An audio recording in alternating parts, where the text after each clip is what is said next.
Y ahora ya estamos disponibles. Muy bien. Bueno, voy a ver cuántos hay.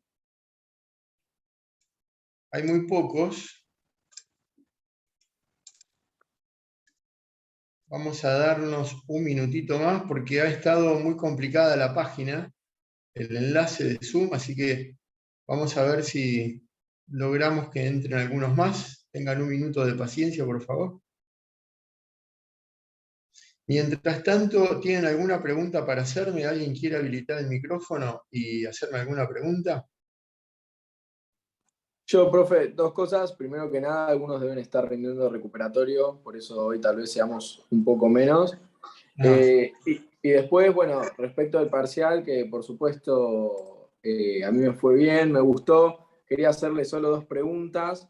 La primera era, vi que se realizó una corrección sobre una pregunta sobre el principio de igualdad de los acreedores, tiene fuente constitucional, antes estaba como verdadera, ahora figura que la opción correcta es falsa. Bueno, yo quería decir que para mí depende muchísimo también de la corriente doctrinaria que se le pregunte. Creo que le mandé un mail con mis opiniones. Bueno, esa. Y respecto también de la verificación del pronto pago, que si bien entró pronto pago, lo estudiamos y lo dimos, yo tenía entendido que la verificación del pronto pago, en virtud de los términos del artículo 32, iba a ser evaluada en la bolilla 10.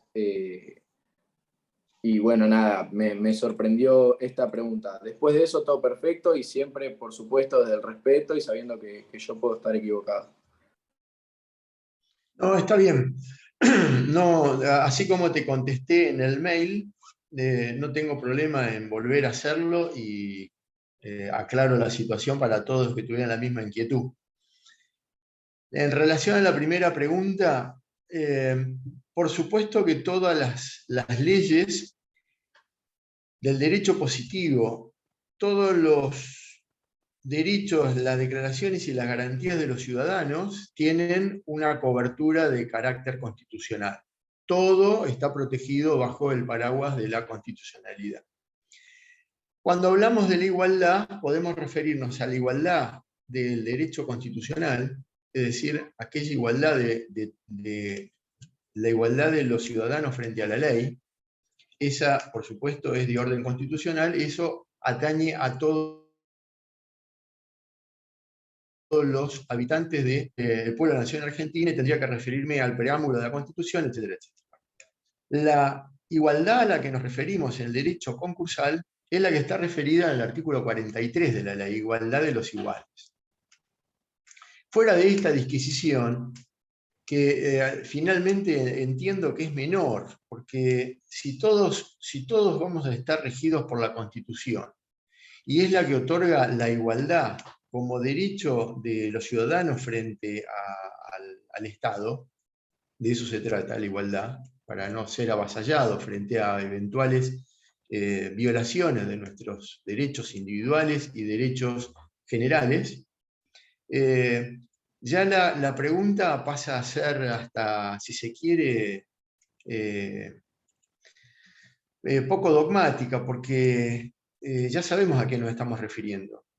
Si ustedes saben discernir lo que es lo constitucional de lo concursal, podría adicionarle lo meramente concursal, porque estaría por debajo de lo que dice la Constitución. Bueno, lo que a mí me interesa en este caso es que ustedes sepan que hay una posibilidad de categorizar a los acreedores y hacer propuestas diferenciadas, y esto no viola el principio de la igualdad. Justamente porque nos salimos del formato rígido de la ley 24, de la 19.550 en el año 95, viene este nuevo formato de la igualdad de los iguales, principio que también tenemos que respetar, porque no es posible que a un acreedor se lo violente sin que pueda participar de alguna de esas categorías o sin que pueda optar por alguna de las propuestas que se presentan en la propuesta de pago. Esa es la igualdad que me interesa a mí, esa es la igualdad a la que se refiere el programa. Si me preguntás, ¿esto tiene vínculo con el derecho constitucional? Sí, porque la Constitución dice que el Estado nacional deja para sí, como un derecho no delegado a las provincias, el dictado de la ley de bancarrota. Bueno, desde ese punto de vista es innegable que esta y todas las otras leyes y los derechos y la garantía de los habitantes tienen carácter o protección constitucional. No es esa a la que me refiero. De ahí a que no es verdadero, es falso.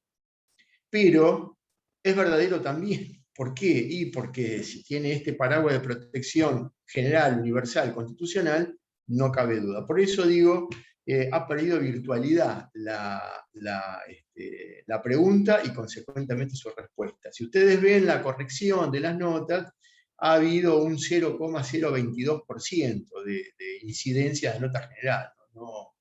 No es una modificación que pudiera alterar la situación personal de cada uno de ustedes. Esto me permite volver al tema de la nota. Todos tienen que tener 6 puntos para aprobar la cursada. ¿Qué pasa si tienen 5,85? Y voy a redondear a 6 puntos. ¿Qué pasa si tienen 5,40? Bueno, a veces se convierte en algo un poco arbitrario. Y yo, para no entrar en esta discusión que a veces nos desgasta todo y hasta puede parecer que uno se convierte en caprichoso o en antojadizo, cosa que creo que es el principal o el peor de los defectos de un docente, ser caprichoso, antojadizo, como pauta de conducta para todos los docentes de la cátedra, he decidido que todos tengan 6 puntos. 6 puntos, no importa los decimales que sumen, tienen que tener 6 puntos. No tienen 6 puntos, van a un coloquio. ¿Qué es lo que van a rendir en el coloquio? El parcial en el que no alcanzaron la nota mínima. Esta reglamentación de la cursada tiene una situación bastante absurda, que es que se aprueba con 4 en el coloquio. Mientras que toda la cursada tiene 6 puntos como mínimo, en el coloquio aprueban con 4. Bueno, entonces, de ahí que a veces uno trata de redondear la nota hacia arriba para evitarles el mal rato del coloquio. Pero a veces se me hace indispensable. ¿Por qué? Y porque tienen un 4 en un parcial y llegan arañando al 5,50. Bueno, a mí me queda la sensación de que todavía le falta para poder aprobar, porque no llegaron los 6 puntos. Ese parcial que ha quedado con 4, a mí me da la sensación de que no es suficiente. Y entonces necesito en un coloquio ver si tienen los conocimientos del caso. Así que, conclusión, 6 puntos, chicos, para aprobar la materia cursada sin examen, 6 puntos. ¿Está bien? Y de esta manera, homogenizando el criterio de los docentes y el conocimiento de los alumnos, no hay error. 6 puntos. El que tiene 6 puntos aprueba y el que no lo tiene pasa a un coloquio que tampoco es la muerte. Se trata solamente de repasar los temas que dieron en cada uno de los parciales. Segunda cuestión. El tema específico del pronto pago va a estar tratado en el segundo parcial. Pero nada obsta a que les pregunte si en el prontopaguista de carácter laboral, como efecto de la apertura de concurso, si tiene derecho o no a hacerlo y cuáles serían los rubros. Así que no veo, más allá de tu preocupación, el coloquio no va a ser multiple choice, el coloquio va a ser personal. Porque me acaban de notificar en la facultad, hago un pequeño paréntesis porque veo en el chat, me acaban de llamar la secretaria académica para decirme que a partir de este mes de octubre las mesas libres se van a tomar presenciales. Yo hago votos públicos para que se abran las universidades. Si tenemos la cancha de River con 70.000 personas, todos abrazados y sin barbijo, y tenemos los boliches abiertos sin ningún tipo de limitaciones, si podemos, se puede ir a una fiesta de cumpleaños entre comillas, ¿sí? Ya saben a qué me refiero, en plena pandemia y sin autorización, podemos asistir a la facultad. Se puede reglamentar los que tengan una dosis de vacuna, 2 dosis de vacuna, ir con barbijo, ir con gel. Las aulas con la ventilación suficiente podemos ir a la universidad. Si pueden los chicos del jardín de infantes, de las guarderías, de la primaria y de la secundaria, los estudiantes y los profesores y las autoridades podemos ir a las universidades. Y hago votos porque volvamos a la normalidad. No se me escapa, por comentarios que he tenido, que para algunos de ustedes que están en el interior, volver a ocupar los departamentos que habían dejado es un gasto importante y algunas familias no lo pueden afrontar, porque volvieron a vivir con los padres, a sus ciudades del interior, volvieron a comer con sus familias y entonces se evita el doble gasto de tener que gastar en otra casa, el alquiler, lo entiendo perfectamente. Pero es la excepción, y no se puede legislar por la excepción, se tiene que legislar por la normalidad, por la generalidad. Y la generalidad de los estudiantes son los que asisten a las clases. Yo entiendo la situación de cada uno de ellos y no me gusta, creo que es condicionante, pero no tenemos otra solución, ¿no? Así que lo hago público de esta manera. Bueno, aclarado, Mauro, ¿sí? Vamos a el Perfecto, mucho más que desarrollo. claro. Bien. Muchas gracias. Gracias No, por el al espacio contrario. también para plantearlo. No, no, por favor. ¿Alguna otra pregunta? Vamos a la bolilla 12. Estamos descalzados entre los adjuntos y yo, porque los feriados, y teniendo en cuenta que Marcelo David da los lunes y yo arranco los martes, eso me produce cierto descalce, que a partir de la semana que viene volveremos al formato inicial, digamos, ¿sí? De todas maneras, está planteado como para poder darlo por bloques sin que se subordinen y sin que se altere, o sea, se puede estudiar el tema perfectamente, aunque los adjuntos vayan un poco más adelantados. Quedan algunas cuestiones que ahora las voy a resolver con el desarrollo de la bolilla 12. Vamos a hablar de la homologación del acuerdo y las vicisitudes previas y posteriores a esto. Vamos a hablar primero de la impugnación del acuerdo. Nos situamos procesalmente dentro del concurso preventivo y vemos que el juez, por aplicación del artículo 49, va a dictar una resolución haciendo saber a todos los interesados que existe acuerdo. Porque ¿qué ocurrió? El concursado acompañó las conformidades suficientes, estas conformidades en el formato anterior de la ley anterior, donde había junta de acreedores, era el voto. Antes se votaba personalmente a viva voz levantando la mano, ¿sí? Por la afirmativa, por la negativa, y los ausentes o los disidentes. Ahora, la forma de hacer saber que se han logrado las mayorías es mediante una conformidad que es escrita, que tiene que tener la firma certificada por un escribano o por alguna autoridad que acepte la ley. Puede ser un juez de paz, puede ser un escribano, puede ser el secretario del juzgado, algún fedatario. Cuando esto se acompaña y el concursado dice, tengo las mayorías y tengo las formalidades que rodean a lo que me pide la ley, lo presento en el juzgado y el juez dice, bueno, hágase saber que hay acuerdo, y deja la documentación para que las partes la puedan revisar. ¿Y qué pueden encontrar las partes antes de llegar a la homologación del juez? O sea, antes de que el juez lo...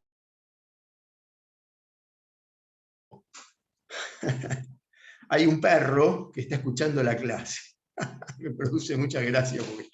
No pasa Perdón, nada, perdón. no pasa nada. Déjalo. No. Un perro que tiene Sheila García, puede ser.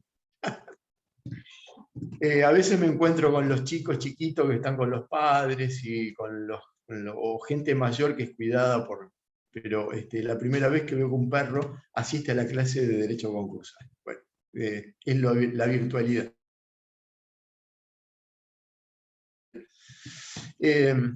Entonces, ¿qué puede ocurrir antes de la homologación, que el juez, al darle la posibilidad a los acreedores que revisen la documentación, advierta que hay alguna irregularidad en esas conformidades presentadas por el deudor.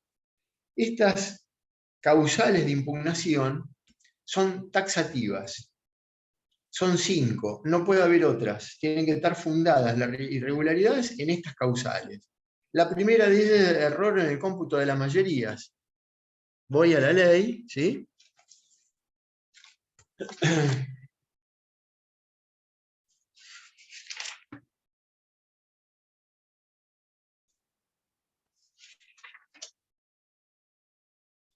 Artículo 50, impugnación. Error en el cómputo de la mayoría necesaria. ¿Qué quiere decir esta causal? ¿Qué significa que hay un error? Bueno, el concursado, al acompañar la documentación y dice, he logrado las mayorías, erra en el cálculo y en vez de tener las 2/3 partes del capital computable o más de la mitad de las personas físicas que van a otorgar el voto, tiene menos de ese porcentaje, o le falta una persona. Ha errado en el cómputo de las mayorías. Le falta o capital o personas.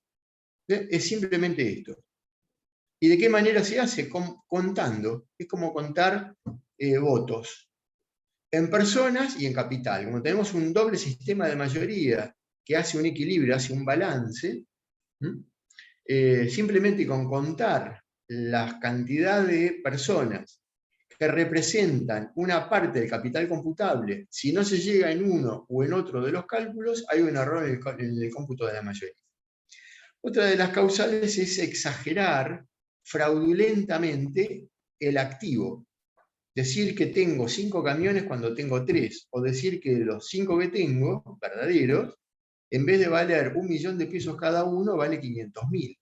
Entonces estoy induciendo a los acreedores a que vean que tengo un patrimonio lo suficientemente solvente para garantizar el cumplimiento del acuerdo. También puedo ocultar bienes, ahí también hay fraudulencia, porque en vez de decir este es mi patrimonio, justo me olvido de un departamento que tengo en la costa atlántica. ¿Y por qué me olvido? Y porque si yo no lo declaro y no lo tienen en cuenta, cuando venga la posibilidad, caiga la posibilidad de la quiebra y me vayan a ejecutar los bienes, ese departamento, ese bien no se conoce. Entonces ese ocultamiento fraudulento opta a la homologación del acuerdo. Ahí tenemos dos causales: exagerar o disminuir fraudulentamente el activo y el pasivo. Y ya tenemos 3 junto al error del cómputo de las mayorías. Otra es la falta de personería de quien otorga la conformidad. ¿Qué ha ocurrido aquí? Que quien ha otorgado, quien se ha presentado a otorgar la conformidad, no tiene la personería jurídica suficiente para poder firmar, por ejemplo, por una sociedad. No lo puede hacer por una SA un gerente un gerente comercial o un gerente de personal. Lo tiene que hacer en una sociedad anónima el presidente de la sociedad. Y en caso de ausencia, según lo diga el estatuto.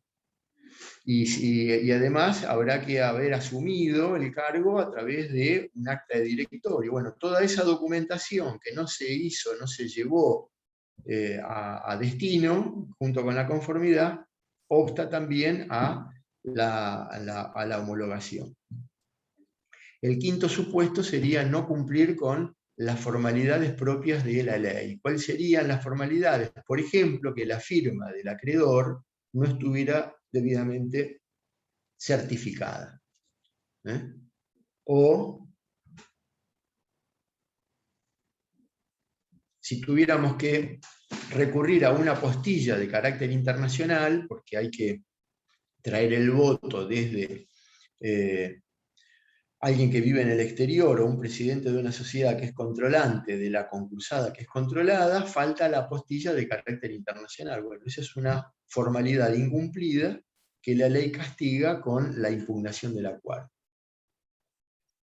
¿Quiénes pueden impugnar el acuerdo? Muy importante. Ya tenemos las causales de impugnación, que son 5 y son taxativas, y nos queda por ver quiénes son los que pueden impugnar, quiénes son los legitimados activos para impugnar. Lo dice el mismo artículo. Pueden impugnar, y es en el comienzo del artículo, pueden impugnar todos los acreedores verificados y admitidos, primero. Segundo, todos los incidentistas. En estos incluimos a los incidentistas por verificación tardía y a todos los que hubieran iniciado incidente de revisión porque no han sido admitidos o no han sido verificados. Así que, si la pregunta es ¿quiénes pueden impugnar el acuerdo? Ustedes deberían contestar todos los acreedores interesados en el proceso que se hayan presentado en el mismo. Es decir, todos los acreedores que siendo concursales pasaron a ser concurrentes. Entonces aquí involucran a todos. Después van a desglosarlos. ¿Quiénes son? Los verificados y los admitidos, los incidentistas por no haber logrado la verificación, o sea, los inadmitidos y los no verificados, y los verificantes tardíos. Todos ellos tienen la posibilidad de impugnar el acuerdo. La última de las opciones, la última de las causales de impugnación, que les dije, falta de cumplimiento de las formalidades o de los requisitos exigidos por la ley, solo pueden ser invocados por aquellos que no han suscrito el acuerdo, porque si lo hubieran suscrito, la formalidad tendría que haber sido cumplida.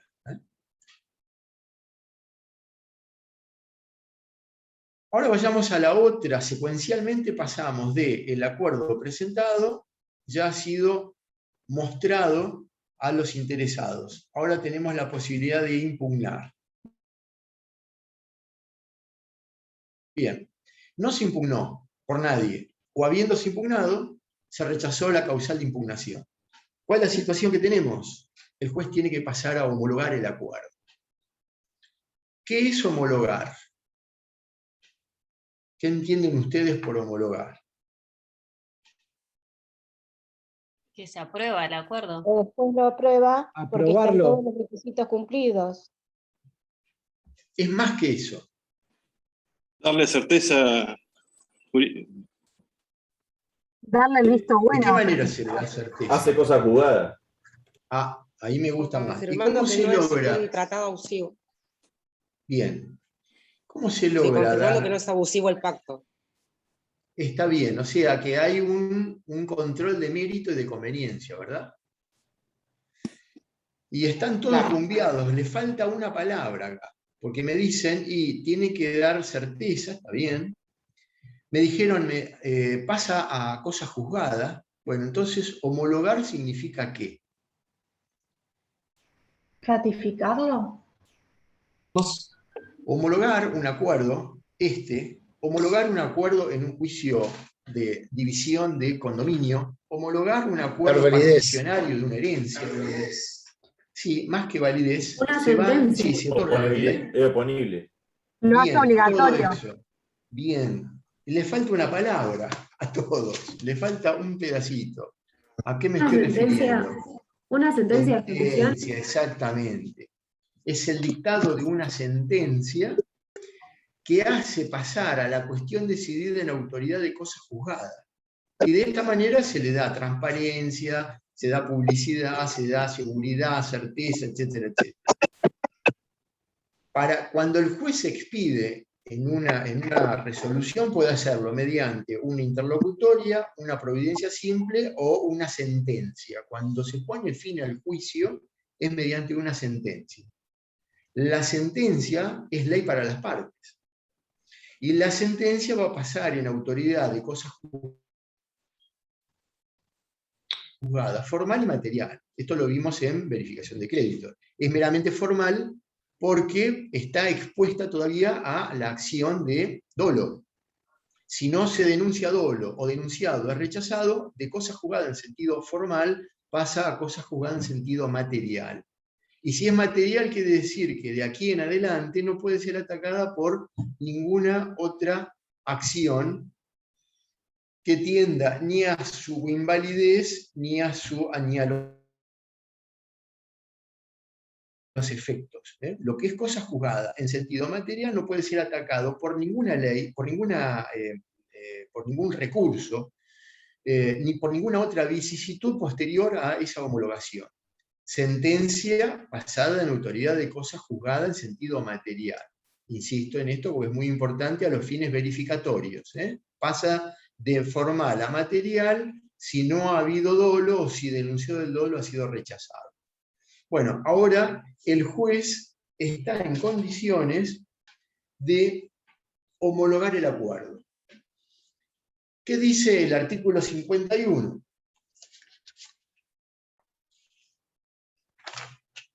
(52) Homologación. El juez está obligado a homologar si el concursado no hizo uso de la opción de la categorización, dejó una sola categoría y se expidieron todos los integrantes de la categoría en el sentido favorable, logrando la mayoría del artículo 45, si este acuerdo no contiene cláusulas abusivas o contrarias a la moral y las buenas costumbres, el juez debe homologar, está obligado a homologar. ¿Por qué digo esto? Porque en la ley anterior, en la ley de concursos de quiebra anterior, el juez podía homologar. ¿Por qué? Y porque le quedaba todavía la facultad. En ese caso, la 19.550 era más publicista que en esta. Porque en ese caso, cuando el juez hacía un análisis de la propuesta y de la conducta del concursado, la conducta comercial del concursado, no obstante haber logrado las mayorías, podía oponerse a la homologación y lo mandaba a la quiebra.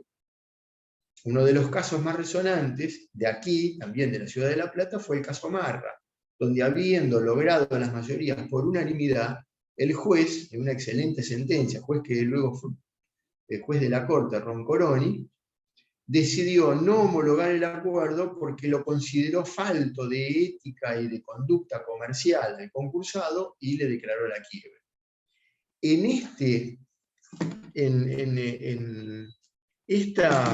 En esta ley, el juez, cuando hace un control de mérito, no puede, salvo que sea un acuerdo que viole la moral, las buenas costumbres y que su contenido resulte violatorio de algún derecho, eso es obvio, el juez debe homologar, no tiene la posibilidad de no homologar basado en alguna otra cuestión, debe homologar. Ahora, si el concursado ha hecho uso de la opción de la categorización de acreedores y consecuentemente una pluralidad de opciones, de propuestas, de eso se trata, porque ¿para qué voy a hacer muchas categorías si voy a hacer una sola propuesta? No tendría sentido. Si hago una propuesta, tengo una sola categoría. Ahora, si hago varias categorías, voy a hacer un menú de propuestas. Y ahí hay libertad de voluntad de las partes. Basta con que el acreedor elija cualquiera de estas opciones para que se dé por cumplido el artículo 45 en torno a las mayorías. En eso la ley ha sido más, en este caso esta ley, es más privatista, porque deja al deudor y a sus acreedores en una negociación para el refinanciamiento de sus pasivos. Porque siempre siendo casi 99% de los casos, siendo quita y espera, van de la mano, quita y espera, se trata de pagar menos y en más tiempo. De eso se trata, el 99% de los casos de las propuestas de los concursos, es pagar menos y en más tiempo, siempre igual. Se puede ver alguna otra alternativa que podría ser interesante, me excede ahora en esta clase, pero el 90 y pico % de los casos es quita y espera. Muy bien. Y acá viene una novedad, donde el juez puede imponer, mediante el Crown Down Power, del artículo, ustedes ya vieron el salvataje o el crackdown del artículo 48, donde las mayorías le imponen a las minorías una forma de venta del paquete accionario, aún con la desaprobación, el enojo y la oposición de los socios, que no pueden hacer nada al respecto porque le van a comprar las acciones y los van a desplazar, y sin que exista quiebra, se ha vendido el paquete accionario en forma obligatoria. Eso es el crackdown. Bueno, en este artículo 51 tenemos el llamado crackdown power. ¿Por qué? Todas palabras inglesas e institutos americanos y demás, ¿no? Pero, ¿qué significa? Que el juez le va a imponer a una minoría disidente una propuesta para lograr el acuerdo. Fíjense cómo dice el artículo 51.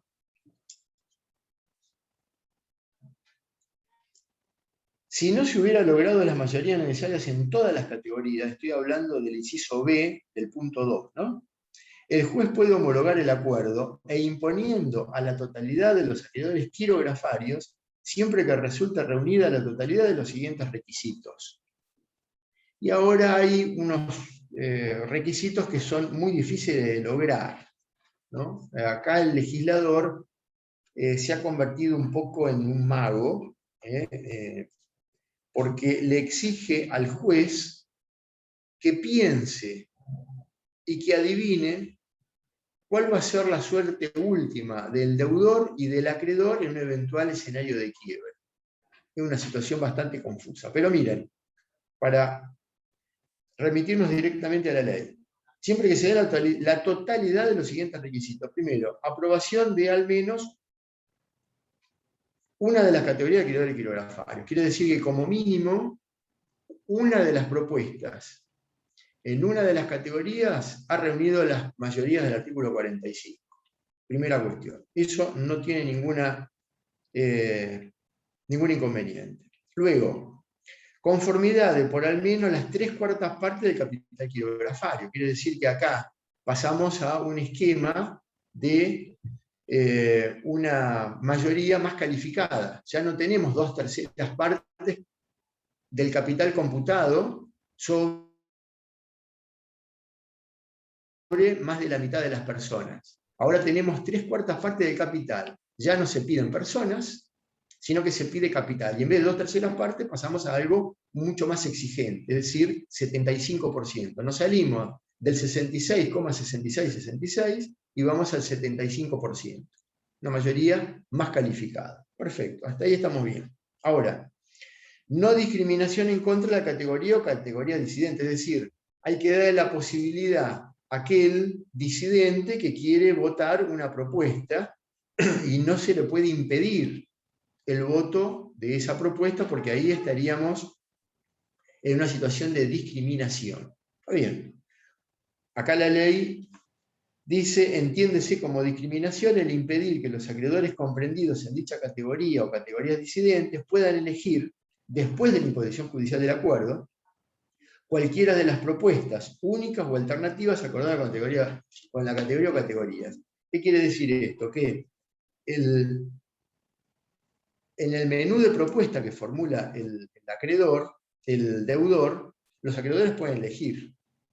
Ahora, hay una categoría de disidente en donde el deudor no alcanzó las mayorías, una o varias. El juez le impone y le dice, señor, vote por alguna de estas porque yo le impongo el acuerdo, porque lo voy a homologar, se lo advierto, lo voy a homologar. Así que vote en alguna de estas propuestas. Y ahí tiene que ser libre de elección. Si el formato hace que estos acreedores disidentes no puedan optar libremente por alguna de las propuestas presentadas por el deudor, ahí hay discriminación. Y ahí el juez tiene que velar por la posibilidad de que el acreedor pueda libremente elegir una propuesta para poder proceder a la homologación, ¿no? O sea, discriminar significa impedir que el acreedor elija libremente una propuesta. Eso es. 4, y último, que el pago resultante del acuerdo impuesto equivalga a un dividendo no menor al que obtendrían en la quiebra los acreedores disidentes. Bueno, acá es un poco de futurología. ¿Cómo lo sabe? ¿Cómo sabe que en la quiebra va a obtener un dividendo menor? No lo sabemos. ¿Y por qué? Y porque no sabemos a cuánto se van a vender los bienes. ¿Y qué porcentaje de esos bienes van a ir a los kilografarios de esa categoría? En esa subasta no sabemos cuál es el valor que se va a obtener de ese bien. Y hay que descontar los gastos de la subasta. Muy vidrioso. El acuerdo no puede ser impuesto a los acreedores con privilegio especial y en ningún caso, esto es una obviedad absurda, en ningún caso el juez homologará una propuesta abusiva o en fraude a la ley. En fraude a la ley estoy de acuerdo. Ahora, ¿una propuesta abusiva para quién? Bueno, acá hay alguna discusión, porque esto tiene un carácter subjetivo. Lo que es abusivo para un acreedor puede que no sea para otro. Lo que es abusivo para un acreedor puede ser que no sea abusivo según el criterio del deudor, pero peor aún, puede ser que resulte no abusivo para un acreedor y puede ser abusivo para el juez. Les doy un ejemplo. Hace muchos años, recién ingresada esta ley, año 96-97, entra en concurso preventivo unos supermercados López de Mendoza. Y hace una propuesta de pago que consiste en el pago del 100% del capital verificado y admitido, 100%. Le pagaba a todos los acreedores. ¿En cuánto tiempo? En 20 años. Y le pagaba el primer 20% en los primeros 10 años. Cumplido esto, le paga el resto en los restantes años. Para los acreedores esto era una salida muy importante, porque ¿qué pasa en un supermercado? Hay una cadena en donde la comercialización de los productos a veces se hace monopólica. Los supermercados son monopólicos de sus propios proveedores. Entonces el que fabrica queso, lo fabrica solamente para venderle a Carrefour y a Walmart. Toda la producción es para estos dos monstruos supermercados o hipermercados. Si le dejan de vender a Walmart y a Carrefour y a veces a un solo de ellos, y en esto pongo al que fabrica quesos y a cualquiera que se les ocurra, los que hacen la fruta y la verdura, los que hacen algún envasado, los que hacen algo de panadería, etc. Si no le compran, esta gente no tiene a quién venderle. Y es su propia quiebra. Entonces, cuando Carrefour o la Serenísima se concursó, dos concursos preventivos tiene la Serenísima, cuando se concursó, mandaron a verificar el crédito a los tamberos. Los que ustedes ven al costado de la ruta, donde está con el sulky y el caballo, más un tarro grande de leche, y lo vuelcan en un camión, que es camión cisterna, que en vez de llevar nafta, lleva leche. Lo verán con el logo de la Serenísima, o de Sancor, en otros lugares. Bueno, cuando a esta gente le dijeron, no te voy a pagar, tenés que ir a verificar el crédito del concurso preventivo. Y en el concurso le dijeron, te voy a pagar el 20%, pero vos me tenés que firmar que ya te pagué el 80%. Entonces lograron las mayorías en forma espuria, pero ¿qué iba a hacer el tambero?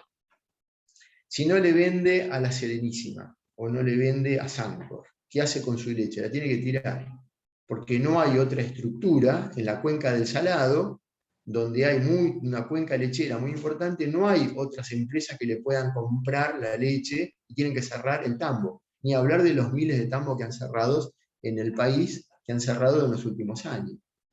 Son monopólicos, se convierten en una suerte de pulpo que si no se le vende a ellos, no se le puede vender a otra persona. Entonces, cuando el deudor le ofrece una propuesta, los acreedores dicen, la acepto. Es más, puedo hacer una propuesta que sea quita del 100%. Y si tengo la unanimidad de los acreedores, ¿por qué el juez me puede decir esta propuesta es abusiva? Es abusiva para el juez, pero no para los acreedores. Bueno, hay algunos autores que dicen, no comparto esto, para mí si hay unanimidad, tiene que homologar, aunque al juez le parezca que es abuso, para mí. Ahora, si hay minorías disidentes, estamos en otro escenario. Si hay minorías disidentes, podríamos tratar esto y que no se homologue en resguardo del derecho de estos acreedores. Pero si hay unanimidad, ¿quién marca el interés de la masa de acreedores? ¿El juez que representa a quién? ¿Al público en general? ¿O es una negociación entre el deudor y la masa? Es una negociación entre el deudor y la masa unánimemente vota por la refinanciación del pasivo, aún con una quita enorme. Miren, la ley anterior tenía una quita máxima del 60%, o sea que el deudor tenía que pagar como mínimo el 40%. Ahora no hay piso. Yo puedo ofrecer pagar el 10%, el 15%, el 20%, el 38% o el 5%. Ahora, el síndico puede decir, escuchado que fuere por el juez, mire, tiene una capacidad económica superior, puede pagar más del 20%, puede pagar más del 30%. Entonces el juez dice, no, pague más, porque usted tiene capacidad y entonces velo por los intereses de la masa. Esto a mí no me cierra mucho. Ese es el caso de Línea Vanguard, en donde apareció la tercera vía. Entonces el juez dijo, juez del concurso en capital, mire, no, yo le exijo que aumente el pago que va a hacer en la propuesta. Porque usted tiene capacidad económica superior a lo que está proponiendo. Le advierto que si usted mantiene esta propuesta, no le homologo el acuerdo y lo voy a mandar a la quiebra. Entonces, es no homologación sin quiebra. Es una tercera vía. Es decir, teníamos una vía que era la homologación y otra vía que era el dictado de la quiebra. Acá tenemos una tercera vía que va por el medio que dice, por el momento no lo homologo, salvo que usted mejore la propuesta. Si usted mejora la propuesta, yo le homologo el acuerdo. Finalmente se modificó la propuesta y se homologó el acuerdo en Línea Vanguard. Esto es un caso jurisprudencial desde el inicio, y de ahí hubieron una gran cantidad de casos en donde los jueces, sobre todo de Capital Federal, donde hay una suerte de criterio señero en materia concursal, porque ahí está, digamos, doctrinariamente está lo mejor, tienen la posibilidad de un fuero especializado. En la provincia de Buenos Aires no lo hay. Los jueces de provincia de Buenos Aires no tienen una formación, en la gran mayoría de los casos no tienen una formación comercialista, son todos civilistas, todos procesalistas. El derecho concursal no es bien entendido o agradado, y entonces se producen estas cuestiones que tienen otras improntas, no solamente en Capital, sino en la provincia de Córdoba, en la provincia de Santa Fe, en la provincia de Entre Ríos, donde hay un fuero especializado.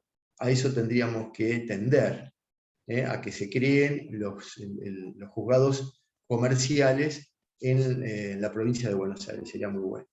Sin perjuicio de que otros, por ejemplo en Entre Ríos y en Córdoba, hay juzgados directamente concursales, no solamente comerciales, sino que son súper especializados. Muy bien.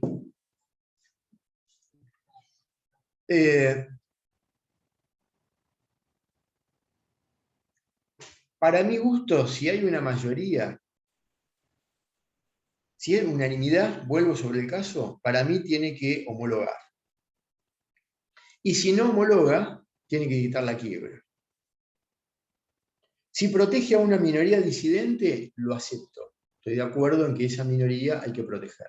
Si hay unanimidad, volvemos a las bases de la voluntad de las partes. Y si estamos en un proceso de reestructuración de pasivos y de activos, y la idea es preservar la empresa como generadora de trabajo y de un contribuyente fiscal de los 3 niveles, el juez lo único que tiene que hacer es un control de cumplimiento de los deberes formales. No tiene que meterse a opinar sobre el mérito o la conveniencia de la propuesta en sí. Ese es mi criterio, seguido por algunos pocos, pero lo mantengo. Si el juez homologa, y ahora vamos a ver qué significa homologar concursalmente y cuáles son los efectos, si el juez homologa, tiene que dictar las medidas tendientes a lograr el cumplimiento del acuerdo. Entonces, va a haber medidas cautelares que van a continuar vigentes, salvo, por ejemplo, en torno a la inhibición general de bienes o el embargo de algunos dispuestos sobre algunos bienes en el comienzo del concurso que si el comité de control o los acreedores consienten al firmar la propuesta, puedan ser levantadas, por ejemplo, con las medidas cautelares para que pueda seguir en el giro ordinario de los negocios sin esta pesada carga que importa una medida cautelar. Por ejemplo, una emisión penal de bienes, una anotación de litis, una coadministración, todas medidas cautelares que conspiran contra el giro ordinario de los negocios. Es inusual que suceda, pero está previsto en la ley. Hay una referencia en este artículo al artículo 48, sobre todo el inciso cuarto. Bueno, sobre esto no me voy a referir porque ya lo vieron. Es muy tedioso el artículo 48 y no quiero meterme en esto porque tiene muchas aristas muy complicadas y me voy a quedar sin tiempo. El 54 habla de la regulación de honorarios, que como toda finalización de proceso es menester para que se cumpla y se termine con el concurso preventivo. Vamos a hablar de la homologación y efectos del acuerdo. Se ha homologado el acuerdo, se ha dictado una sentencia que va a pasar en autoridad de cosas juzgadas. ¿Qué significa esto para las partes? Tenían una relación comercial, jurídico-comercial, y con el concurso preventivo y la propuesta, ese vínculo original se ha modificado. ¿Qué importa? ¿Cuál es la consecuencia fundamental de la homologación del acuerdo? La novación de todas las obligaciones del deudor para con todos sus acreedores. O sea que el efecto más importante que tiene la homologación del acuerdo es la novación. ¿Qué se novan? Las obligaciones y todos los accesorios de las obligaciones, pero no así las fianzas, las garantías de terceras personas respecto de los créditos originales. Novación. En todos los casos, el acuerdo homologado importa la novación de todas las obligaciones con origen o causa anterior al concurso. Sigue, lo más importante, esta novación no causa la extinción de las obligaciones del fiador ni de los codeudores solidarios. Esto es muy importante.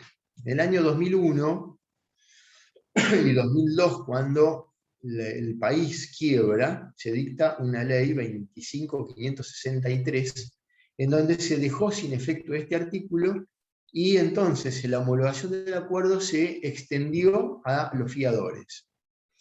¿Qué dijeron los bancos?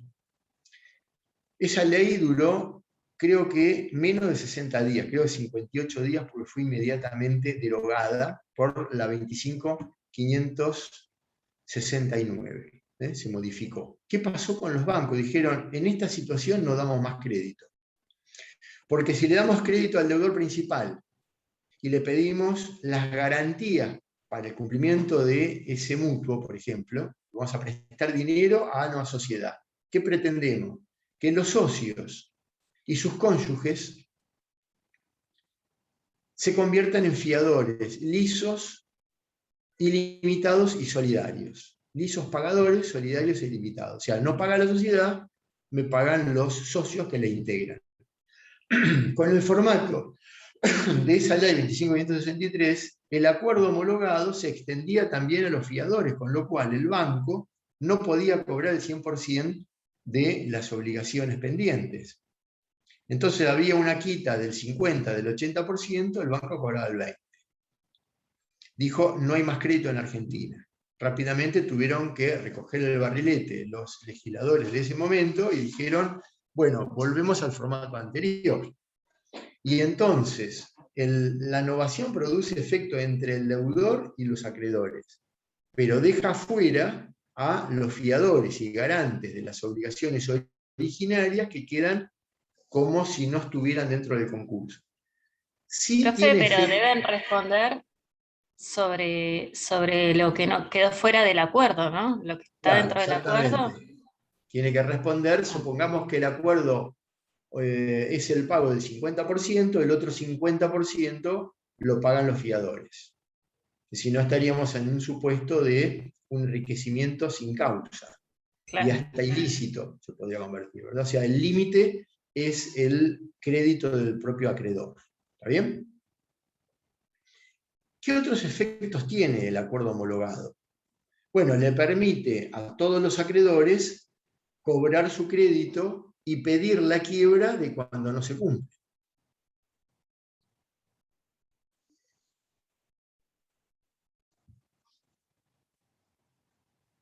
¿Qué pueden hacer los fiadores que pueden temer el contagio y originar su propia cesación de pagos frente a esta situación? Pregunto. Se puede ¿Qué pueden presentar hacer? en concurso junto con Puede el pedir- deudor. Claro, puede presentar su propio concurso preventivo aún estando in bonis. Una de las excepciones al presupuesto objetivo, ¿recuerdan? Entonces,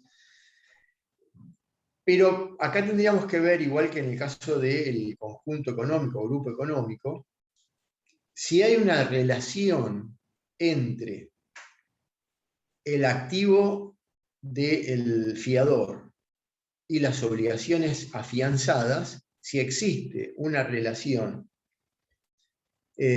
adecuada para temer el contagio, porque yo tengo bienes en mi patrimonio por 10 millones de dólares y tengo una fianza de 10.000 pesos a este acreedor, a este deudor concursado, obviamente que no me voy a poder presentar en concurso preventivo porque es absurdo, porque por más que tenga que cumplir esa obligación que garanticé, nunca me va a originar mi propio concurso preventivo. Quiere decir que ahí habrá que hacer un estudio de las obligaciones asumidas como fiador, como garante del deudor principal, y ver si realmente hay una posibilidad de contagio y de originar la cesación de pagos de este fiador, y ahí ver si le van a abrir el concurso o no. Esto lo tiene que estudiar el síndico, cuando ya se presentó el deudor, el fiador. Y puede ser que lo haga después de abierto el proceso, cuando ya se publicaba en el edicto. ¿En qué oportunidad? Cuando el síndico presente el informe del artículo 40, es decir, el informe general. Y hay muchos casos, sin perjuicio de que no existiera directamente sanción de pago como la Unión Argentina de Rugby, que ya lo deben haber visto en otras clases, el de la UAR, ¿sí? Y otros ejemplos al respecto.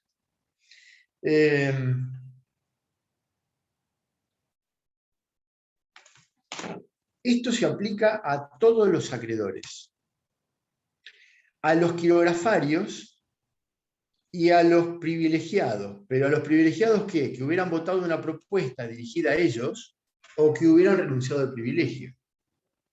Porque si no, el acreedor privilegiado mantiene la garantía y puede ejecutar en cualquier momento. Es más, el acreedor, después de homologado el acuerdo, el acreedor con privilegio especial puede ejecutar el bien y o puede pedir la quiebra de su deudor. Así que a veces no se nos puede escapar la tortuga si ustedes se van a dedicar a esto. No se olviden de ir atendiendo también a los acreedores que no solamente a los quirografarios, sino también a los privilegiados, porque si un privilegiado es acreedor hipotecario donde está la fábrica y no lo atendemos adecuadamente, porque no le hicimos una propuesta y no se le paga el servicio de la hipoteca mensual, puede pedir la quiebra de la empresa. Entonces, y aún el acreedor laboral, que tiene que esperar para ejecutar su crédito también a la homologación o no homologación del crédito. Pero una vez que se lo homologa y no lo atendimos al acreedor laboral, puede pedir la quiebra. O sea, hay una cantidad de frentes abiertos que hay que saber manejar. Esto es una disciplina, es una actividad interdisciplinaria. Acá está el propio deudor que conoce su empresa, y un equipo de asesores que es su abogado, es su contador, es su licenciado en administración de empresas, que en conjunto tratan de darle un volumen al concurso preventivo que le permita salir de la cesación de pagos, cumplir las obligaciones y reinsertarse en el mercado laboral o el mercado comercial o en el giro ordinario de los negocios. Por supuesto que estoy hablando de empresa. Cuando hablamos del concurso de una persona física que no es comerciante, que tiene solamente deudas de su vida ordinaria y es un profesional, o es un plomero, o es un verdulero, o es un empleado público, o es un policía, o es una maestra, acá estamos hablando de otro tipo de escenario. Estamos hablando del concurso del consumidor sobreendeudado, con otras características, al que lamentablemente le tenemos que aplicar la misma ley. Esto es otro absurdo. Nosotros tenemos que tender al dictado de una ley que sea dejar esta para las grandes empresas o para las empresas e ir a un formato de una ley mucho más simple, más adecuada, más barata y más rápida para la persona física, para el deudor sobreendeudado, para el consumidor, para el empleado público o el empleado de una empresa que por haber tomado crédito o por un endeudamiento pasivo o activo, no tiene los fondos suficientes para poder cancelarla. Entonces, estaríamos en otro escenario. Lamentablemente, esta es la ley que le toca a todos, y a veces es tan elefantiásica, semejante ley, para tratar el pasivo de una persona física. A veces no se condice con la realidad. Este artículo 56 tiene un apartado importante que es la verificación de crédito tardía. Porque, ¿cuál es el efecto que tiene la homologación del acuerdo?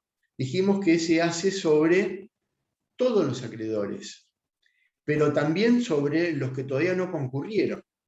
Es decir, son acreedores concursales, pero no concurrentes, todavía no se presentaban a verificar. ¿Y qué puede pasar? Es que se presenten fuera del plazo del inicio, o sea, no lo hicieron tempestivamente, lo hacen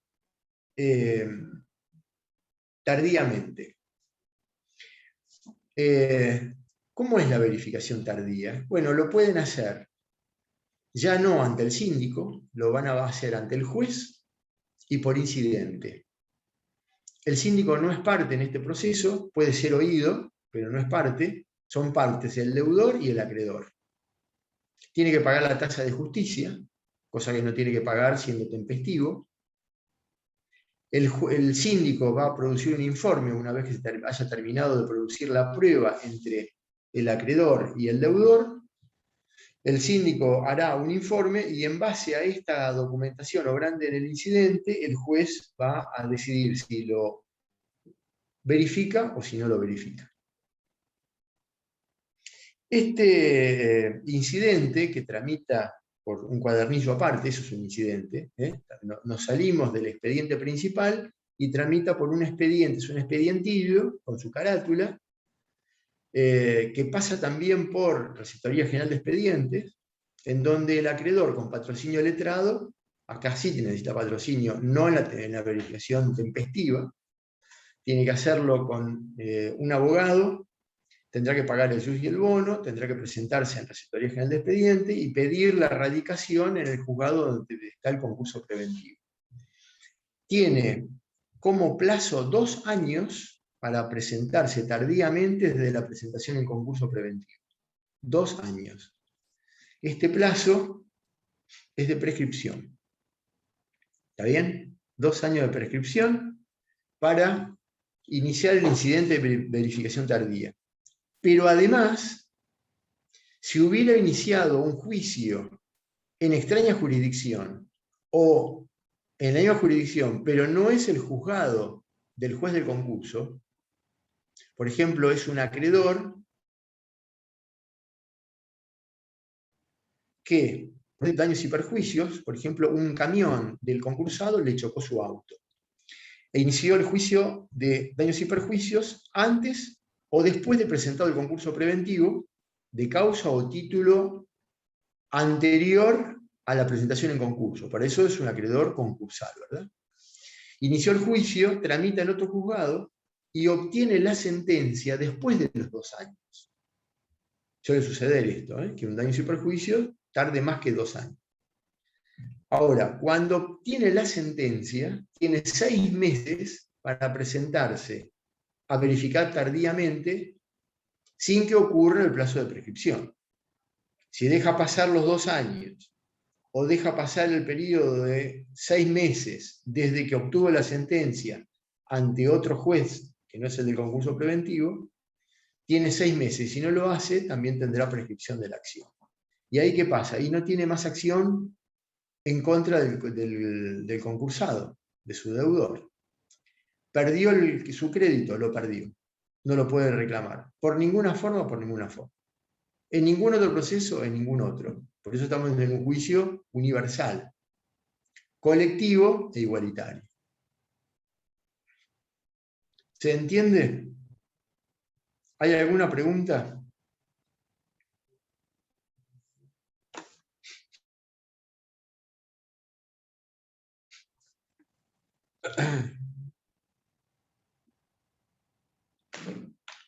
¿Qué pasa si un acreedor tardío obtiene la verificación de su crédito y ya se han pagado algunas cuotas concordatarias? Supongamos, se presenta ahora, tardíamente, el concurso está homologado hace 2 años y ya se pagaron 2 cuotas de las 5 previstas. Bueno, de aquí en adelante se suma al pasivo. Y entonces le van a tener que pagar, incluyéndola en la nómina de los acreedores con derecho al cobro. Pero ¿qué pasó con esas 2 cuotas que ya se pagaron? De esos 2 años. Bueno, no puede reclamar el pago todo junto. Si lo reclama y el deudor tiene el dinero suficiente, lo puede cobrar.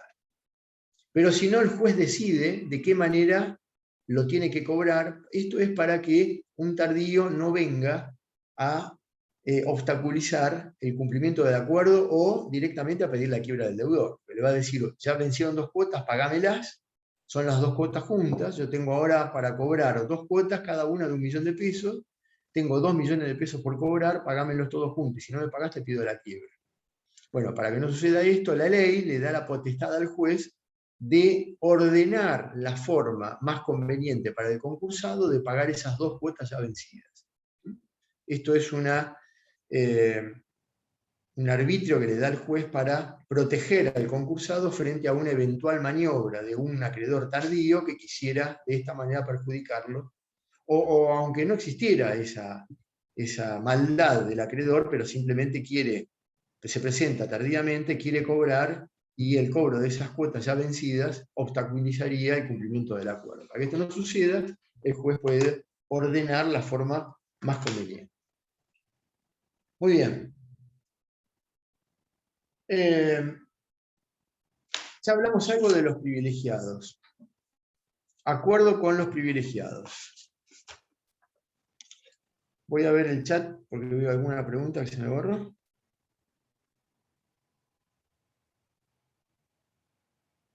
Sí, está bien, estamos de acuerdo. De todas maneras, si quieren abrir el micrófono para hacerme alguna pregunta, no hay problema. Me avisan y volvemos para atrás si no entendieron algo o algún comentario. ¿Qué pasa con los privilegiados? ¿Por qué no? Sí, ¿por qué y para qué se puede renunciar a un privilegio? Ustedes se pusieron a pensar quién, teniendo un privilegio, podría renunciar para estar en una situación peor que la que tiene actualmente. ¿Para qué se renuncia a un privilegio? ¿Por qué un acreedor laboral puede renunciar a un privilegio? Vieron que la ley laboral... formar parte de las mayorías y bueno, así poder salvar la empresa, digamos.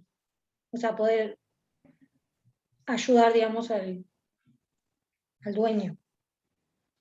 Bueno, eso si fueran amigos, pero no siempre son amigos entre el deudor y los acreedores, ¿no?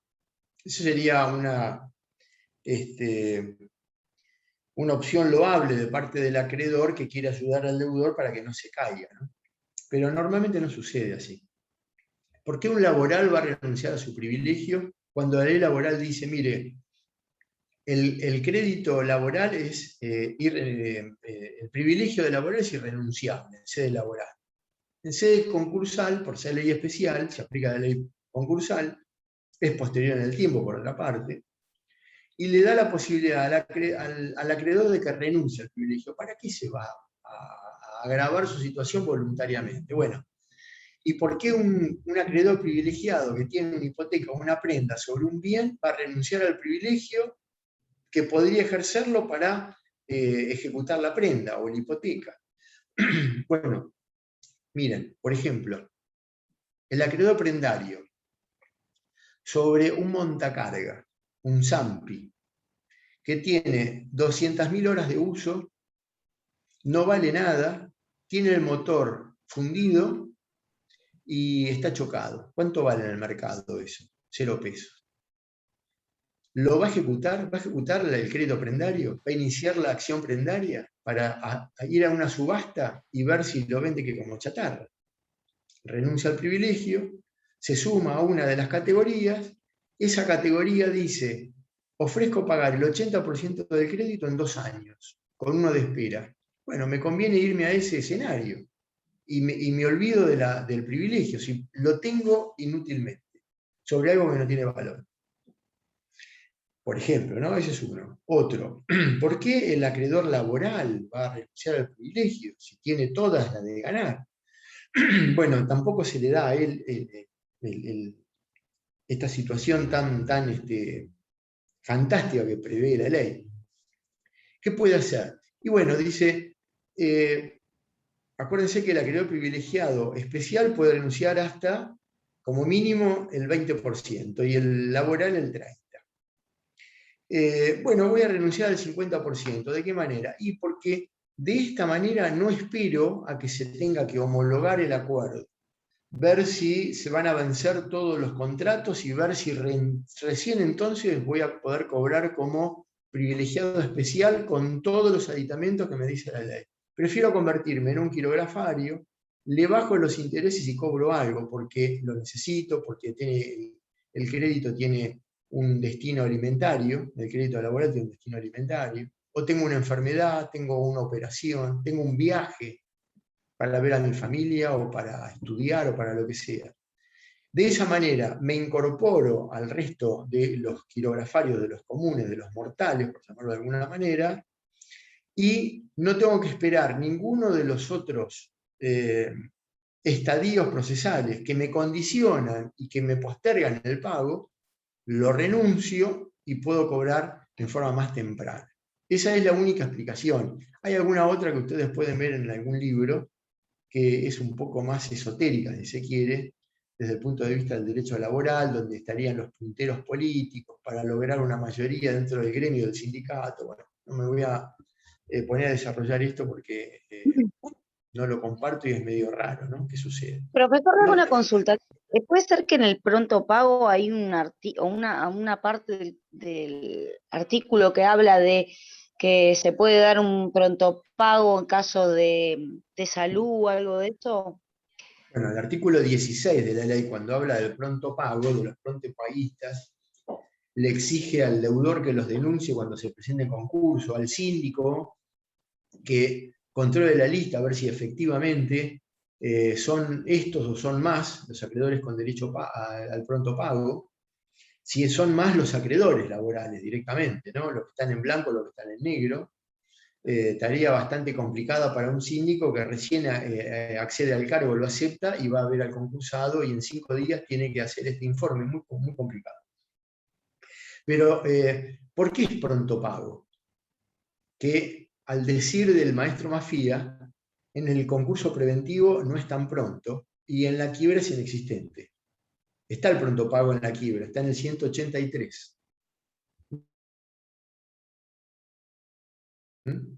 Cuando lleguemos a ese momento les voy a explicar por qué no es tan pronto, no existe el pronto pago en la quiebra. En el concurso preventivo, ¿por qué no es tan pronto? Y porque basta que el crédito esté controvertido para que no exista pronto pago. Primera cuestión. El prontopaguista se presenta y dice, yo soy acreedor laboral del deudor. Traslado al deudor. El deudor dice, no lo tengo en mi nómina. Nunca trabajó conmigo. Capaz que sí, y lo tiene en negro. Pero va a decir que no lo conoce, y que nunca estuvo. Crédito controvertido, no hay derecho al pronto pago. Supongamos que está en la nómina. Ahora tengo 10 prontopaguistas por un monto total de 1 millón de pesos y tengo para destinar al pronto pago 100.000. ¿Qué hace el juez? Y si tengo a uno que está enfermo y que necesita esto para una operación, voy a destinar la totalidad de los 100.000 pesos para ese acreedor prontopaguista para tratar de solucionar su dolencia. Y en el próximo pronto pago, el próximo mes, si logra mantenerse viva la empresa y sigue gestionando y siguen ingresando fondos y mejora, ingresan más fondos, tengo más para el pronto pago, atiendo a los otros acreedores. Esto, chicos, y no tan chicos, son acreedores que se llaman subordinados. Por eso, y son preferentes. Cuando veamos privilegios, vamos a ver que hay una diferencia entre el privilegio y la preferencia. Y acá hay un ejemplo muy claro de que acá hay un acreedor preferente. Pues las preferencias pueden ser de un origen legal, convencional y judicial. En cambio, los privilegios tienen un origen nada más que legal. Las partes no pueden convenir un privilegio, no pueden inventar un privilegio, y un juez tampoco. En cambio, en las preferencias, las partes pueden convenir preferencias, por ejemplo, la subordinación, que primero cobre fulano y después cobro yo. Eso es una subordinación. O el juez cuando dice, primero cobra este acreedor laboral y después cobra el otro. Ahí hay una preferencia que está ordenada por un juez. Y entonces hay una subordinación de un acreedor respecto de otro. Primero cobra uno, después cobra el otro. Cuando lleguemos a privilegio de preferencias, podré dar más detalle de esto. ¿Es lo mismo un privilegio que una preferencia? No. Los privilegios son legales, las preferencias tienen otro origen. Bueno, no importa. Esto contesta la pregunta de si el juez tiene la posibilidad de darle a un acreedor laboral más preferencia que a otro. Y ahí esto se evidencia con el pronto pago. ¿Por qué es pronto pago? Y rápidamente, tiene que ser pronto el pago porque tiene un carácter alimentario. Que hay que salir a proteger el alimento del acreedor laboral y de su familia. Y esto se da en todos los órdenes. Toda la ley de concurso y quiebra tiende a la protección del crédito del trabajador, siempre, en cualquiera de los supuestos, incluido el artículo 48.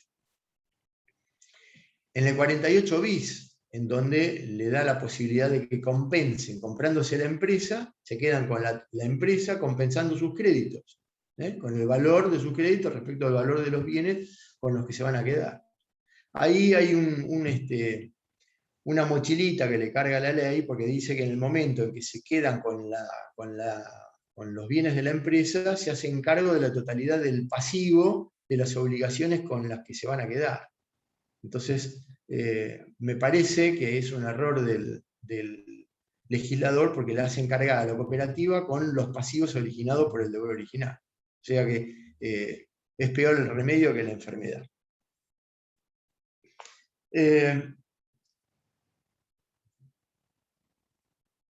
Vamos a la conclusión del concurso. No puedo, tengo más tiempo. Reclamación contra créditos admitidos los efectos. Si un acreedor, me refiero al artículo 58, si un acreedor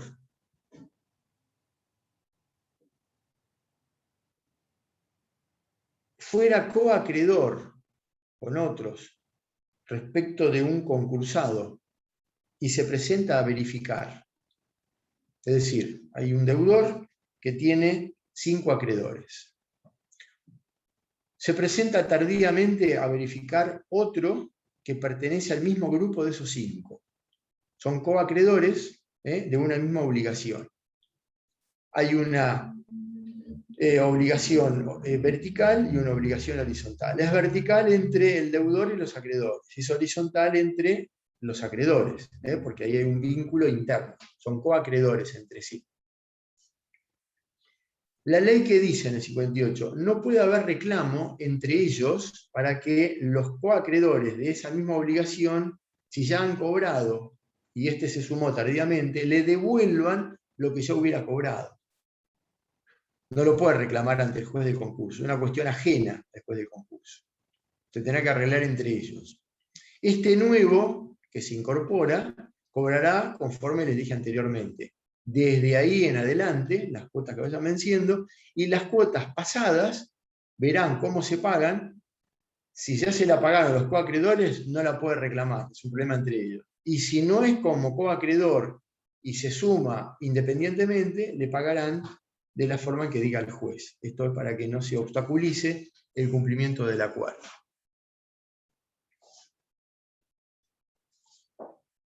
Ahora, este proceso, que es muy largo, tengan en cuenta que un concurso preventivo dura mucho tiempo, sobre todo si después se convierte en quiebra, son procesos que tardan mucho tiempo, muchos años. Les puedo graficar esto de procesos que, como jurisprudencia. En La Plata, el Banco Platense lleva 22 años de quiebra. La quiebra de Marra tiene 25. El BCP, Banco Crédito Provincial, lleva más de 20. El Correo Argentino en Capital lleva más de 20. Son procesos que se eternizan. Son muy largos. Les diría que es más difícil levantar un proceso concursal que finalizarlo. Porque hay medidas cautelares que se traban en el mientras tanto, porque hay muchos incidentes que hay que terminar junto con el proceso principal.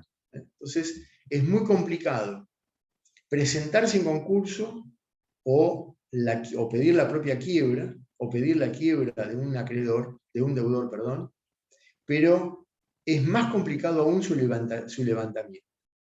Y ahora, una vez que tenemos el acuerdo homologado con todas las obligaciones que ya conocemos, que le corresponden al deudor y que en el devenir de los tiempos se irá cumpliendo conforme esa homologación, va a llegar un momento que el proceso tiene que terminar. Y acá tenemos dos estadios procesales. Uno es la conclusión del proceso concursal y otra es la terminación por cumplimiento. Son dos cosas distintas. Esto tiene una razón lógica. Imaginen ustedes que en mi concurso preventivo hice una propuesta a pagar en 20 años con 10 de espera. Y me lo homologaron. El juez me homologó, tengo unanimidad de acreedores, me han prestado todos el acuerdo, y voy a empezar a pagar dentro de 10 años, y voy a pagar en 10 años, es decir, 20 en total. ¿Qué hacemos con este proceso en el juzgado? Imagínense que son cientos de expedientes, con el principal, que tiene 20 cuerpos, más los incidentes, porque tenemos las verificaciones tardías, los incidentes de revisión, una gran cantidad de procesos. Por ejemplo, Racing, juzgado 16 en La Plata, Racing Club, que fue uno de los procesos más mediáticos hasta que se dictó la ley de fideicomiso deportivo. Vayan al juzgado 16, pidan Racing, y le van a decir, bueno, todo este mueble, más todos los incidentes que ya no están, que están en otras dependencias de la Corte, todo esto es Racing Club. Es un universo en sí mismo, dificilísimo. Bien. ¿Qué hacemos con esa cantidad de papeles que felizmente ahora se están digitalizando y ya no los tenemos? ¿Qué hacemos con todos esos procesos? Bueno, en primer lugar, cuando se homologa el acuerdo, se cumplen las formalidades del mismo, es decir, se regulan honorarios, se pagan los honorarios, se paga la tasa de justicia, se pagaron los aportes previsionales, se pagó ingresos brutos de los profesionales intervinientes, léase síndico, letrado del síndico, letrados del concursado, peritos, tasa de justicia y complemento de la tasa de justicia, que es el 10%. Se han levantado o trabado las medidas cautelares para poder hacer viable el acuerdo. Está constituido el comité de acreedores si es un gran concurso, o es el síndico si es un pequeño concurso como controlador del acuerdo. ¿Qué hacemos con ese proceso? Y lo concluimos. Conclusión del acuerdo, 59. ¿Qué hacemos con esos expedientes? Quedan en una suerte de preparalizados. Ustedes saben que en los juzgados, cuando un expediente no tiene movimiento, se lo paraliza. ¿Cuándo se paraliza? En julio y en enero, es decir, con las ferias, la feria de verano y la feria de invierno, los empleados de la mesa de entrada sacan los expedientes que no tienen movimiento, se lo pasan al secretario y el secretario los paraliza. ¿Y cuánto tiempo los paraliza? 2 años. Si en 2 años ese expediente no se movió, si no se lo desparaliza para peticionar, pasan al archivo. Y en el archivo cada 10 años se queman. No se queman los expedientes de determinado origen, por ejemplo, los que son referidos a concurso de la quiebra no se queman, las sucesiones no se queman y los que se refieren al estado de personas no se queman.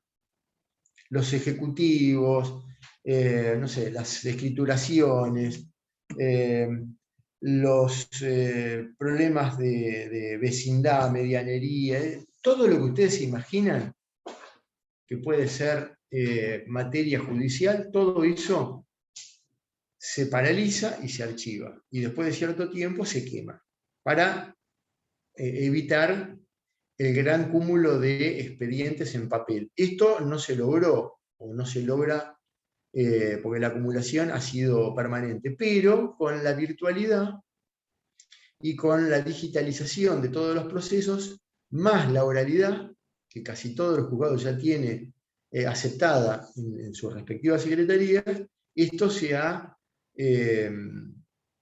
resuelto, y hoy casi todo lo tenemos en modo virtual. ¿Es conveniente o no? Es muy conveniente, pero es muy difícil, porque no tenemos la capacidad informática suficiente para soportar a veces el envío de documentación que tenemos que subir junto con el escrito por el token, por presentaciones electrónicas, y tenemos que subir en PDF algunos archivos que pesan mucho, y entonces el sistema informático del Poder Judicial no lo soporta, lo rechaza, y tenemos que estar todo el día tratando de subirlo. De esto ya creo que les conté en alguna otra clase. Esto genera mucha angustia, mucha ansiedad, porque si esto vence hoy, o mañana 4 primeras, ustedes saben que procesalmente todas las presentaciones pueden hacerse el día del vencimiento o en las 4 primeras horas hábiles posteriores al del vencimiento, es decir, de 8 a 12 del día inmediato hábil posterior. Bueno, si nos tomamos ese plazo porque nos trajeron la demanda para contestar o casi sobre la hora la prescripción de la acción, y tenemos que rápidamente ponernos a trabajar y se nos está por vencer el plazo y tenemos que subir 1200 hojas, y las tenemos que escanear 1200 y subirlas en un PDF que lo vamos a tener que cipiar. Todo esto lo sé porque tengo un grupo de asesores o de amigos o de jóvenes en el estudio que me permitieron conocer esto, porque cipiar no es fácil, porque tenemos que comprimir datos, a veces no lo pueden abrir en la secretaría del juzgado, se cayó el sistema. Ayer se cayó WhatsApp, Instagram y Facebook, y yo veía que la gente estaba desesperada, era como que se había terminado el mundo, ¿no? Bueno, nos pasa esto cuando estamos por hacer una presentación judicial, por ejemplo, contestación de la demanda, y es 4 horas del día posterior inmediato, 4 horas de gracia, y son las 12 menos cuarto y no lo puedo subir, y les puedo asegurar que uno está al borde del infarto. Genera mucha angustia. Me ha tocado ir el día del vencimiento a hablar con el secretario del juzgado y decirle, miren, no le puedo mandar porque no me lo permite el sistema. Bueno, se ha creado en esta etapa de la pandemia, en la provincia de Buenos Aires, consulta al organismo. Ustedes se meten en la MEP, en la mesa de entradas virtual, y hay una solapa que es consultas al organismo. Ahí pueden mandar un mail, y el juez, a través de sus colaboradores, va a contestar el mail, y ahí uno puede dejar constancia de que, por ejemplo, no pudo mandar las cosas porque se cayó el sistema, por ejemplo. Entonces hay que comprobar que esto es así. Bueno, se puede sacar una foto a la página de la MEP, ver que la página tiene el error porque se ha caído, o porque se está en elaboración de la página, y con eso tener un resguardo informático de mandarlo al juzgado y que la otra parte consienta que se conteste fuera de plazo. Pero perdemos el juicio, ¿no? De tamaña responsabilidad. Así que con eso van a convivir cuando empiecen a trabajar. Acuérdense de mí que les digo esto, porque van a pasar horas, a veces, no siempre, no quiere decir que esto sea un castigo permanente, pero les va a pasar. Acuérdense de esto, porque además hay que invertir mucha plata en la corte para comprar nodos que sean cada vez más importantes, cada vez más eficientes, más grandes, que permitan mayor cantidad de procesamiento, ¿no? Más rápido. Porque también está hacer la consulta en la MEB y que esté colgada la página y no podemos entrar y no sabemos qué pasó con el expediente. O nos llegó la cédula con la sentencia y es la parte resolutiva, no vemos los fundamentos. Y hay que entrar en la MEB para bajarlos, y no lo tenemos. Van a convivir con esto y forma parte de la profesión. Es así, y es como el médico que le traen al paciente, hay que sacarlo porque está en un paro, y de eso depende su vida. Bueno, es convivir con la urgencia, con lo importante y con lo urgente. Una vez que lo tenemos en la condición de concluido, el juez dice, doy por concluido el proceso porque se han dado todas estas formalidades, ya se han cumplido todas estas formalidades. Ahora, han pasado los 20 años del ejemplo anterior. ¿Lo quieren hacer más corto? Propuesta homologada, pago del 80% en 3 años. Han pasado los 3 años. ¿Qué tiene que hacer el deudor? Tiene que acompañar al vencimiento de cada cuota la constancia de cumplimiento. Y entonces, me venció hoy el pago de la segunda cuota. ¿Qué hago? Demuestro que le pagué a cada uno de los acreedores que me dieron recibo. Los subo en PDF y los acompaño al expediente. ¿Cómo tienen que estar esos recibos? Firma certificada por escribano, juez de paz, autoridad administrativa o el secretario del juzgado. Pues si no, me hago los recibos y los presento como que ya está pago. Pero tiene que tener carácter indubitada, de que la firma del acreedor es la que le corresponde, es de él. Y así he cumplido con todas las obligaciones de las cuotas concordatarias. Pagué la última. El juez va a dictar un auto de terminación del proceso. Doy por terminado el proceso por cumplimiento. Y ahí se levantan todas las medidas cautelares, cesa la intervención del síndico, se le devuelve la administración al deudor si hubiera estado con alguna medida cautelar que le impusiera el juez por mandato o por pedido de los acreedores o del propio comité, como una coadministración o una administración. Y el expediente pasa definitivamente al archivo. Y ahí terminamos el cuentito, que iniciamos desde el concurso preventivo, la presentación, ¿se acuerdan?, hasta la homologación del acuerdo. La homologación produce la conclusión y una vez que se demuestra el cumplimiento del acuerdo, la terminación del mismo. Es la segunda parte del artículo 59, es la última parte, declaración de cumplimiento del acuerdo, inhibición para un nuevo concurso. ¿Qué significa esto? Que hemos cumplido el concurso preventivo. Y ahora entramos en una etapa, una etapa inhibitoria en donde no nos podemos volver a concursar en el plazo de 1 año. Es decir, el concurso preventivo homologado, concluido y terminado por cumplimiento es archivado. Pero el antecedente al deudor le queda. Es como una foja en el registro de la propiedad del inmueble en donde figura un embargo, y ese antecedente no se borra nunca. Es como el antecedente del veraz. ¿Y dónde queda esto? En Receptoría General de Expedientes, en el archivo departamental, en donde se va anotando cada uno de los procesos que se inician. Desde el auto que dispone la terminación del proceso por cumplimiento. De ahí un año calendario, 30 de abril del 2021 al 30 de abril del 2022. Durante ese año no puede volver a pedir un concurso preventivo. Y si le hubieran decretado la quiebra, no puede convertir la quiebra en concurso preventivo si estamos dentro de ese año de inhibitorio. ¿Se comprende la situación? Esto es para que no exista abuso, para que una persona físico-jurídica no viva presentándose en concurso preventivo y entonces, ante la homologación y cumplimiento de un acuerdo, inmediatamente vuelve a concursarse sobre las obligaciones o por las obligaciones que asumió después de presentado en concurso preventivo. Es decir, evitar el concurso en forma recurrente y en fraude a los acreedores. Ahora,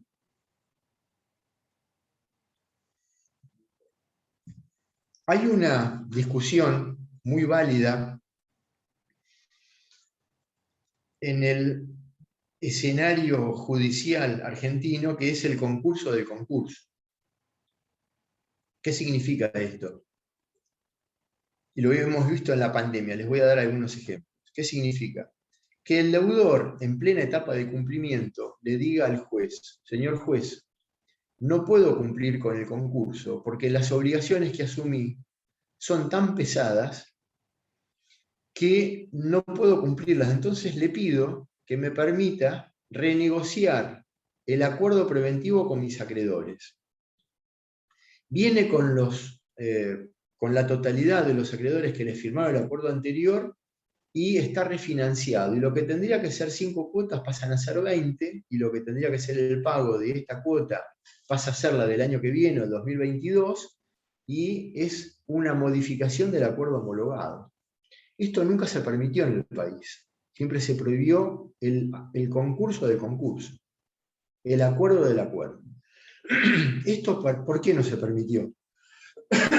Para impedir que exista un abuso por parte del deudor, que ha visto en el escenario concursal universal un paraguas protector donde, como no se le puede iniciar nuevas acciones y como ha tenido la posibilidad o la gracia de seguir endeudándose sin que tuviera nuevas acciones, discúlpenme, ha visto en el concurso preventivo un negocio.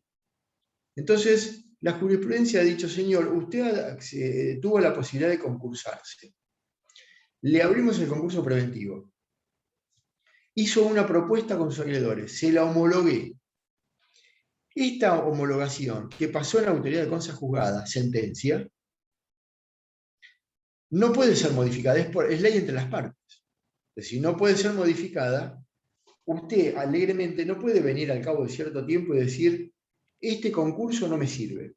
Entonces voy a volver a la pauta anterior y lo que es ley para las partes mediante una sentencia la voy a modificar. Y entonces ahora, en vez de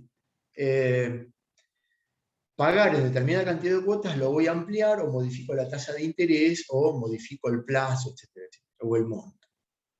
Bien, ¿qué ocurrió en Argentina? Pandemia.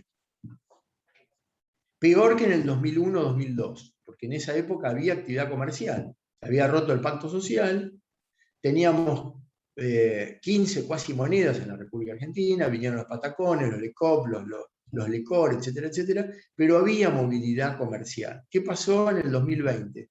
Se cerró la cortina, dejamos de trabajar. Y los concursos que estaban en ciernes o en plena etapa de homologación o hasta de cumplimiento tuvieron que ser revisados. Y algunos dijeron: bueno, pero no de mala fe, sino producto de las circunstancias. Nunca había pasado esto en Argentina. Y empezaron las presentaciones judiciales. ¿Qué dijeron algunos síndicos? Y no está previsto en la ley, lo cual es cierto. Y lo que usted se comprometió a pagar lo tiene que cumplir. Si no lo puede cumplir, váyase a la quiebra, porque yo no puedo modificar lo que el mismo juez ha dispuesto. Yo soy el síndico. Ese es el consejo del síndico. ¿Y el juez qué decidió? Y en algunos casos decretó la quiebra. En otros, juzgado 23, 22 en La Plata, en el concurso preventivo del Club Gimnasia de Esgrima de La Plata, club de fútbol, el síndico contestó en esos términos. ¿Qué pasó? El club tenía acuerdos con jugadores, deudas por primas impagas, deudas por jugadores que ya no estaban en el club, compra de jugadores a otros clubes, posiciones ante la FIP, y muchas de esas obligaciones en dólares. Había hecho un acuerdo a $1 a 60 pesos, y de repente el dólar pasó a 100 y pico. Y ahí empezó este sub y baja, que ahora lo tenemos en 186. Entonces, lo que para el club era un ingreso previsto a 60 pesos el dólar, hoy lo tiene a 186. Los ingresos por la televisión aumentó el 40%, y los ingresos de la cuota de los socios aumentó el 20%. Es decir, los ingresos del club se vieron diezmados. El síndico dijo, no puedo modificarlo. El juez que decidió hizo lugar al pedido del club, y entonces todas aquellas obligaciones en dólares, con un criterio amplio y teniendo en cuenta que han sido imprevisibles o siendo previsibles el resultado inevitable, concepto de causa fortuito o fuerza mayor, dijo, le doy la posibilidad de cumplir el acuerdo con el mismo monto, pero en mayor cantidad de tiempo, más cuotas. Y así se solucionó un tema bastante importante. También podría decirse después, bueno, yo me lo hice a $1 que ahora se disparó y me origina de nuevo cesación de pago, porque me acomodé, después vino la pandemia, me desacomodé de vuelta y así, bueno. No es patrimonio exclusivo de la Argentina, esto pasó en casi todos los países del mundo que han tenido una mala conducción económica, y sobre todo en aquellos países donde han cerrado la economía, y esto tuvieron estas consecuencias no queridas. Pero me parece a mí que las soluciones judiciales tienen que acompañar los tiempos que se viven, porque si no es como que el juez, los organismos, el síndico, queda en una burbuja, les impiden vivir el mundo real. Y si realmente hemos tenido un año muy complicado como el 2020, creo que hay que apartarse un poco de los conceptos tradicionales y clásicos y abandonar este miedo de quedar expuesto a una eventual crítica doctrinaria que no hace a la cuestión. Se trata de preservar siempre una sociedad o una persona física, salvarlo de la quiebra, permitir que siga trabajando en un club de fútbol, que siga haciendo lo que... No llenar una cancha por fuera del protocolo, pero sí que siga siendo, que le siga dando un lugar a los jóvenes que practican alguna actividad, los clubes de barrio, que son tan importantes, las bibliotecas. Fíjense lo que ha pasado en el 2020, las bibliotecas públicas no han podido cobrar las cuotas de los socios. No pudieron pagar la luz, y en algunos casos no han podido pagar los alquileres. El Estado no hizo nada en esto. No bajó, las tarifas de los servicios públicos fueron congeladas, eso es cierto. Y los alquileres, ¿qué hicieron? Sacaron un decreto, el 128 creo, y permitieron no pagar los alquileres y le permitieron pagarlo a partir del mes de octubre de ese año, del 2020. Pero concursalmente, ¿qué hizo el Estado? Nada. La ley de concurso que se modificó. Esto que yo les digo que tiene que ser a través de la interpretación y de la aplicación de las leyes, lo pudo hacer, lo tendría que haber hecho el legislador y no el juez a través de la interpretación de la ley. No se hizo. Se dijo que había muchos proyectos de ley estudiados. Uno local, de la doctora Ferrer, de la otra cátedra, junto con algunos colaboradores, que tuvo una entrada en... Había 14 proyectos de modificación de la ley de quiebras y ninguno se trató. El de acá, el de La Plata, tuvo alguna modificación y quedó solamente para ser tratado respecto a la ampliación de los plazos. No servía eso, era poco. Con esto que quiero demostrar, que el legislador, que siempre va atrás de los hechos y que tiene que ser oportuno, en este caso pecó por omisivo, porque no hizo nada de lo que tendría que haber hecho, darle un marco normativo acorde a las necesidades, decir lo que están, a ver, todo lo que están en concurso preventivo tiene tal tratamiento, todo lo que están cumpliendo un acuerdo y no tienen la posibilidad de hacerlo porque no hay más economía, bueno, yo le prorrogo los plazos, por ley, no de oficio un juez. Sin que las partes tuvieran que abocarse a esto de saber que a lo mejor le están por cerrar la puerta o le están ejecutando una hipoteca. Bueno, el legislador no lo hizo. Fíjense que ya estamos en el 2021, postrimerías, porque está por finalizar el año, último trimestre, y no se ha modificado la ley de quiebre. Bueno, algo ha pasado en esto, ¿no? No sé, se han peleado por otras cosas y algo que es tan importante como esto no se tuvo en cuenta. Por último,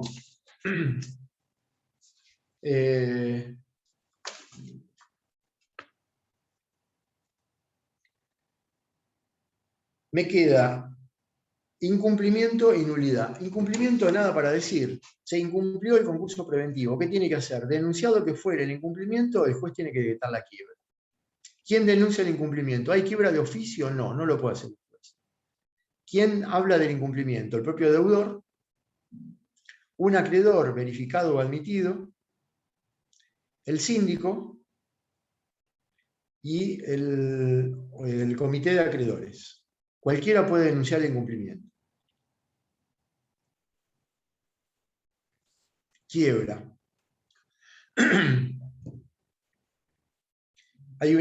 Según este mismo artículo, es el mismo síndico, y según les doy una perla de color, ¿no? El 64, artículo 64, dice que actúa el mismo síndico. Y el 253, inciso séptimo, dice que se sortea un nuevo síndico. Un absurdo. ¿Qué hacen los jueces? Dejan actuar al mismo síndico. ¿Por qué? Porque es el que conoce el proceso, ha actuado durante todo el devenir del mismo.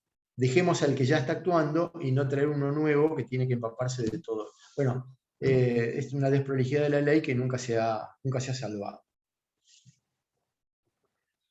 ¿Y qué pasa con la nulidad? ¿Por qué se va a decretar una nulidad? Si se decreta la nulidad, cae todo el proceso. La consecuencia es muy severa. ¿Por qué puede caer un proceso ya homologado? Tengan en cuenta que estamos hablando de dos momentos procesales distintos. En la impugnación es anterior a la homologación. La nulidad es posterior a la homologación. ¿Por qué digo esto? Porque las causales de nulidad son 3 de las causales de la impugnación. Entonces, no hay que confundir un instituto con otro. La impugnación se produce antes de la homologación y la nulidad es posterior a la homologación. ¿Cuáles son las causales de la nulidad del acuerdo? 2 de ellas son comunes con el concurso preventivo, con la homologación, con la impugnación. La exageración o ocultamiento del activo o la exageración del pasivo. 2 causales. Ahí tenemos 2. La tercera es haber otorgado garantías indebidamente a los créditos que originalmente eran quirografarios. Entonces, estos supuestos de nulidad, que no deben ser confundidos con los de impugnación, tienen que haberse advertido después de vencido el plazo de impugnación, porque si no hubiera sido una causal de impugnación. Si los conocemos en el plazo de la impugnación y los venimos a denunciar después de homologado el acuerdo, es extemporáneo. Lo tendría que haber denunciado en el plazo de impugnación. No lo hizo, hoy es extemporáneo. Entonces, ¿qué tengo que probar? Que me entero recién ahora, después de homologado el acuerdo. Entonces ahí sí puedo pedir la nulidad del acuerdo en tiempo útil. Tiene que ser tempestivo. ¿Se dan cuenta? ¿Qué es lo que se trata de preservar siempre entre la impugnación y la nulidad? El fraude. La ley tiende a evitar el fraude. ¿Por dónde arranca el fraude en un concurso preventivo? Escondiendo bienes y aumentando el pasivo. ¿Y por qué aumentando el pasivo? Porque si yo tengo un pasivo espurio, que lo inventé yo, y después tengo las mayorías, entonces obtengo la conformidad con las mayorías del artículo 45, le torcí el brazo a las minorías, que son los verdaderos acreedores, y licúo mi pasivo. Entonces ahora voy a pagar el 20% en 10 años. Entonces la ley en esto es muy celosa. Y dice, cada vez que hay un concurso preventivo, lo primero que tenemos que advertir y cuidar es que no haya fraude. El fraude, ya sabemos, todo lo corrompe. Si hay fraude, no podemos permitirlo. ¿Qué tenemos que hacer? Hay que decretar la quiebra por impugnación o hay que decretar la quiebra por nulidad del acuerdo. Si el juez decreta la nulidad del acuerdo, ¿cuáles son los efectos? Cae el acuerdo. Las garantías otorgadas para el cumplimiento del acuerdo quedan sin efecto. Porque aquel que es un tercero que otorgó garantías y ve que han actuado en fraude de sus intereses, dice, yo me bajo de la garantía. El legislador lo ha entendido de esta manera, las garantías quedan sin efecto. Los que han renunciado a sus privilegios lo retoman. Obviamente, porque si hay nulidad de todo lo actuado, el que renunció, volvemos al statu quo anterior. Es como una medida de no innovar, volvemos al estado anterior. Ahora, hay un tema muy interesante con los que ya cobraron. Y por una razón de seguridad jurídica, para no volver hacia atrás indefinidamente, aquel que cobró el 100% del acuerdo homologado queda fuera del proceso posterior, a pesar de la nulidad. ¿Y por qué es esto? Y porque si no tendría que salir el síndico a exigirle al acreedor que ya cobró que devuelva todo lo que cobró. Entonces se arma un despiole procesal imposible de arreglar. Entonces, los que cobraron hasta ese momento, y si es el 100%, listo, es pelito para la vieja, y quedaron fuera del proceso concursal. Posterior, porque va a venir la quiebra, ¿cierto? Ahora, ¿qué pasa con los que cobraron algo? Bien. Lo que cobraron es a cuenta de lo que tendrían que cobrar. Y el porcentaje no cobrado se aplica sobre lo no percibido, no sobre el acuerdo homologado. O sea, si yo tengo un acuerdo homologado sobre 50 pesos sobre 100 originales y cobré el 25%, me falta cobrar el restante 75%, pero lo voy a aplicar sobre 100 pesos, no sobre 50. Porque es sobre la parte no percibida, pero sobre el capital de origen, no sobre el capital homologado. Porque ese acuerdo ha quedado sin efecto por la nulidad. ¿Se entiende? Esto es la explicación del artículo, de los artículos 60 a 62. Bueno, son y 56. Quedan 4 minutos para hacer preguntas. ¿Ahora o nunca? Supongamos que ¿Hay a alguna ese para que se hacer? le pagó el total del crédito era uno de los que estaba en connivencia con el deudor. Buena pregunta, muy buena pregunta. A ese se le va a exigir que devuelva lo que cobró, porque ahí va a haber la acción de fraude, y no se le va a permitir verificar el crédito en la quiebra posterior. Si hay una acción penal, ni hablar, porque ahí estamos hablando de 172 o 173, ahí hay fraude, hay estafa o defraudación. Eso puede ser, sí. Gracias. No lo vi nunca, pero como hipótesis de laboratorio puede ser, sí. La ley se encarga de decir que aquel que fue el connivente no forma parte de la masa en la quiebra posterior. No dice nada de lo que tiene que devolver. Pero si hubo fraude y se cometió delito penal, tiene que devolver la plata. Lo tiene que perseguir el síndico. Muy buena pregunta. Otra.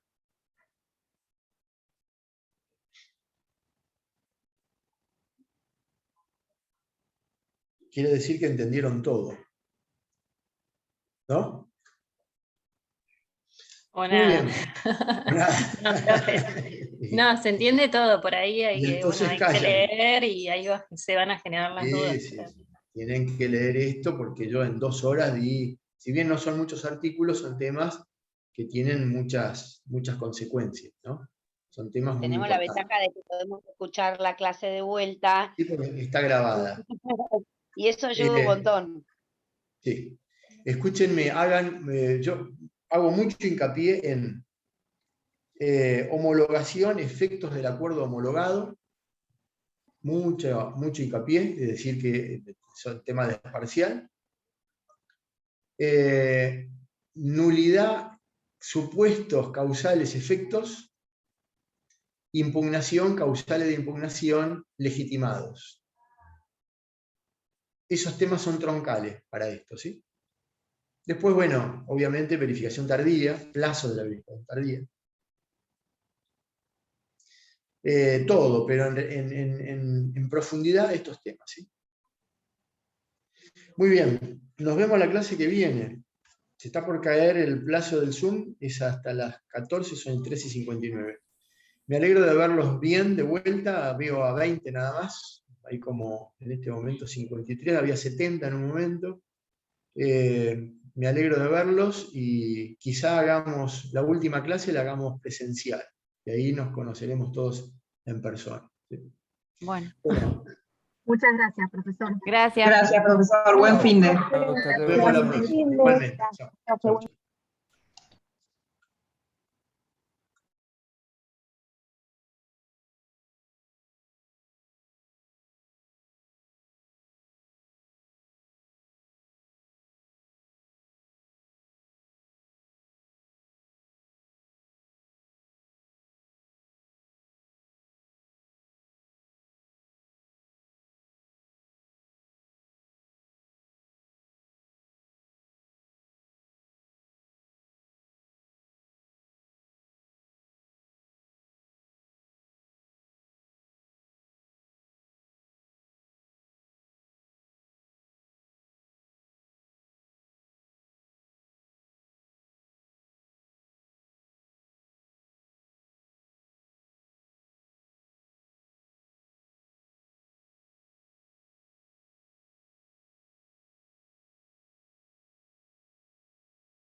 chao.